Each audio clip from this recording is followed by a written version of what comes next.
So I'm sitting here after unsuccessfully tackling Holojo Canyon. I got probably 70% of the way. It got to the point where I just, number one, I wasn't feeling it.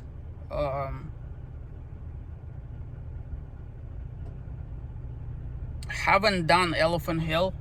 The whole not feeling it thing, especially if it's like a one-way exercise where there's just physically no way for you to turn around and take an exit.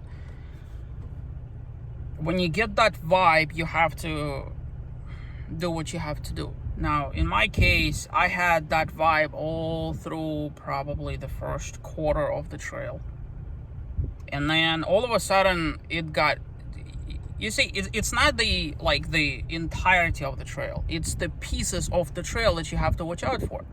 So the first quarter is difficult, pain in the ass. Obviously, that's why they rated it a 3. And then it just goes like this, right? You're like, oh, well, I could totally do that, right? I mean, look at it. Look at it.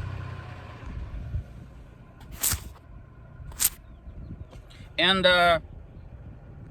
you're like, okay, well, I'll give it another chance. And then you get to another portion, and you're like, and then you get to the spot where I had to turn around. And unfortunately, behind me, there were 2 people in vehicles that basically blocked me in.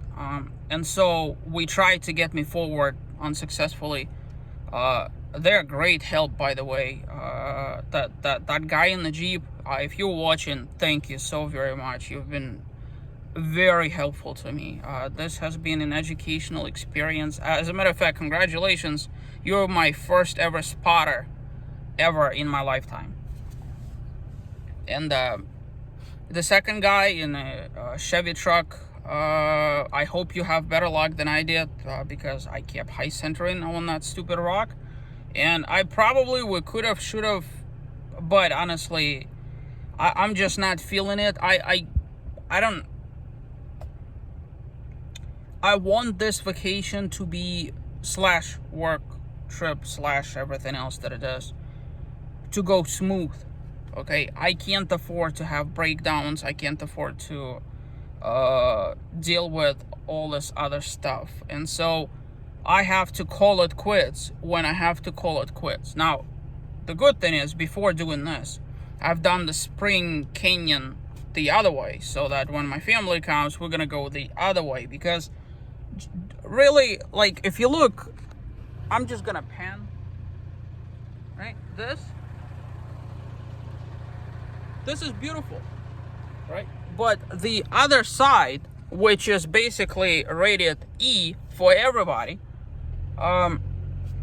is just, you get scenery that's so much better without all that difficulty, without all of so once we come, we're gonna go that way.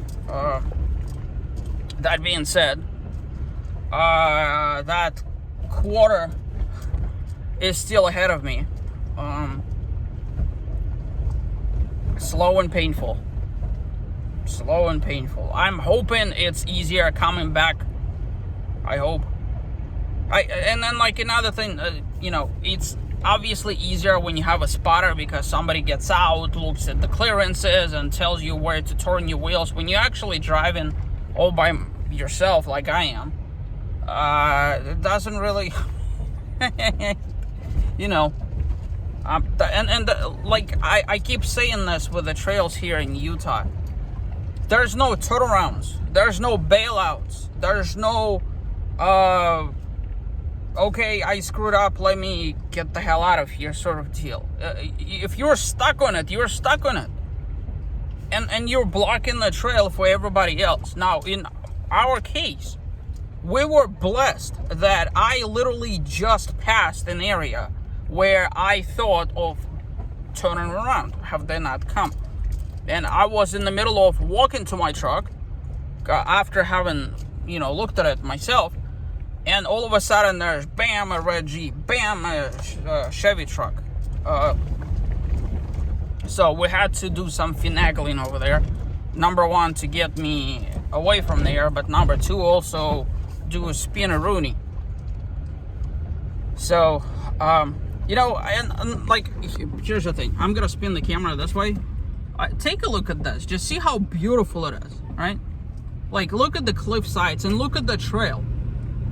Why can't this trail be like this entirety of the way? Like, why can't there be a difficult trail and an easy trail right next to it? The thing about the difficult spots here. Oh, by the way, if you look there, when the dust settles, see how there's like things falling out like that? That's how bridges are born. They just keep fracturing until, you know, they carve a hole, and then from the top, over millennia, you know, the rain erodes, and so you got the double whammy from one side and the other side. So just the other day when we were at Gemini Bridges, that's exactly how they're born. And so some of them are actually, like, if you look that way, are really big. You know, in a few million years, that's gonna be a spectacular looking bridge over there. Now, that being said, I need to concentrate on the road. It's getting a little bit rougher. I'm gonna catch you in that absolutely magnificent